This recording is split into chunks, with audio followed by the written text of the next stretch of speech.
내가 선 넘었어요. 미안해요. 아저씨 누구세요? 저희 촉법소년이에요. 쟤는 꼭 여자 꼬실 때 여기 데리고 오는데 여기서 뭘로 꼬셔? 허상기 변호사요? 그리고 품절에도 누가 꽂아준 거 아니냐? 서민체험 재밌냐? 나랑도 밥 좀 먹죠. 약속은 약속이니까요. 안녕하세요, 드라마톡입니다. 오늘은 5화 예고편을 보면서 뇌피셜을 좀 돌려보겠습니다. 5편 예고편의 시작은 희지가 주영에게 사과하는 것부터 시작하는데요. 희지는 주영에게 선을 넘은 것에 대해서 굉장히 미안해하죠. 4화의 내용을 이어서 본다면 주형이 쓰레기 같은 의뢰인과 한바탕한 사건을 어쩌다가 희지가 보게 되었고, 그 자리를 급히 도망친 희지는 우연히 건물 앞에 서 있던 수정이를 만나 그녀에게 주영이 먼저 퇴근했다고 거짓말을 쳤습니다. 그래서 아마도 희지는 선을 넘은 것에 대해 사과를 함과 동시에 다시 주형에게 선을 긋고 그 선을 넘지 않기 위해서 의도적으로 주형과 거리를 둘 것으로 보이는데요. 어쩌면 희지는 다른 어쏘 멤버들보다 주형이 좀 더 편한 존재라고 여겼을지도 모르겠습니다. 그래서 더 가까이, 더 친근하게 했던 것인데 오히려 그것이 그에게 상처를 주고 그를 비참하게 만들 수 있다는 생각이 들어서 좀 극단적인 선긋기에 들어간 것은 아닐까 보여지고요. 그리고 이어진 장면에는 조창원 변호사가 또다시 싸가지 없는 재벌 2세에게 가스라이팅을 당하는 장면이 나오는데요. 그 잘난 변호사 면허 갖고 뭐 할 건데 라는 말이 더욱 비참한 이유는 그 변호사를 대하는 이 쓰레기 같은 재벌 2세의 태도와 이런 놈을 상대하라고 하는 성유덕 대표의 태도가 문제라고 보여집니다. 그리고 조변의 표정이 진짜 예사롭지가 않은데요. 늘 싱글벙글 사람 좋은 얼굴의 창원은 굉장히 심각한 얼굴로 쳐다보고 있습니다. 어쩌면 이 구제불능의 재벌 2세에게 제대로 된 사이다 몇 마디쯤은 좀 갈겨주지 않을까 싶은데요. 저는 지금의 일련의 상황으로 인해서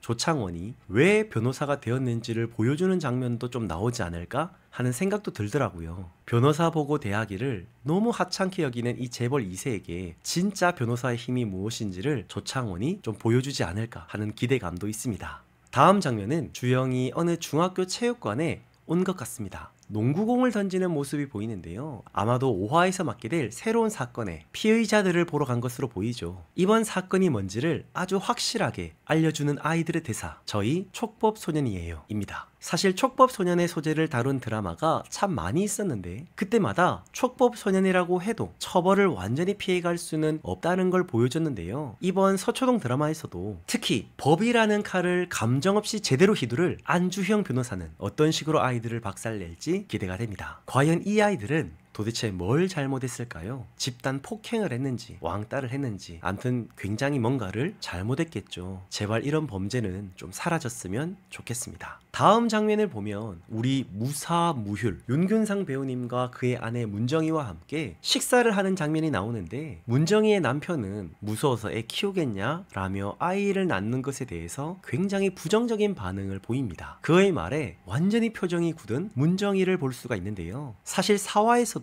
문정희의 임신에 대한 부분을 이미 암시했었죠. 임태기에서도 두 줄이 나왔단 말입니다. 하지만 그녀는 그다지 기뻐하지 않았습니다. 아마도 그의 남편이 아이를 원하지 않기 때문은 아닐까 싶은데요. 그래서 문정희는 혼자서 자기 배에 있는 태아를 보며 어떻게 해야 할지를 진지하게 고민하는 것처럼 보입니다. 임신했다고 말을 해야 할지 아니면 조용히 아이를 흘려보내야 할지. 저의 개인적인 바람은 문정희가 어떤 모양으로든 이 사실을 밝히고 혹은 밝혀져서 주영이를 비롯한 다른 어쏘 변호사 친구들이 격하게 축하해주면서 왜 아이를 낳아야 하는지, 왜 이 가정에 그리고 문정희에게 이 아이가 필요한지 그런 것들을 좀 이야기해주면서 감동적으로 이야기가 풀어져 갔으면 좋겠습니다. 문정희의 표정을 보면 문정희는 꼭 아이를 낳고 싶어하는 것처럼 보이거든요. 두 사람의 사랑으로 태어난 소중한 생명이니까 제발 잘 되기를 바랍니다. 다음 장면은 창원이와 희지가 둘이서만 밥을 먹고 있는 장면이 나오는데요. 그냥 보면 데이트 같아요. 아니나 다를까 식당 주인은 창원이 여자 꼬실 때만 여기 데려온다고 하면서 바람도 넣습니다. 하지만 제 생각에는 희지는 창원에 대해서 남자로 보는 뭐 그런 건 없을 것 같고요. 그냥 말 그대로 동료라서 같이 온 것인데 가만히 보니 충분히 오해가 될 수 있는 상황임을 스스로도 직감하는 것으로 보이는데요. 이 두 사람은 식당에 이어 편의점 데이트 트위트도 합니다. 옷이 바뀐 걸 보니 다른 날 같은데요. 심지어 오쏘 멤버들 다 같이 있는 곳에서도 따로 둘이 먼저 나가는 모습까지 보입니다. 이건 진짜 충분히 오해가 될 만한 상황인데요. 드라마 정황상 두 사람이 연애를 할 것 같지는 않아 보이고 완전 찐친이 되어가는 정황처럼 보이는데요. 아마도 이 상황은 몇 가지의 상황이 얽힌 것 같습니다. 희지가 주형과 거리를 둠과 동시에 현재 변호사로서의 회의감을 느끼고 있는 창원이 희지를 많이 의지하면서 또 최고의 오지라퍼인 희지가 창원을 받아줌으로써 이 모든 상황들이 만들어진 것은 아닐까 싶은데요. 근데 뭐 조창원과 강희지도 굉장히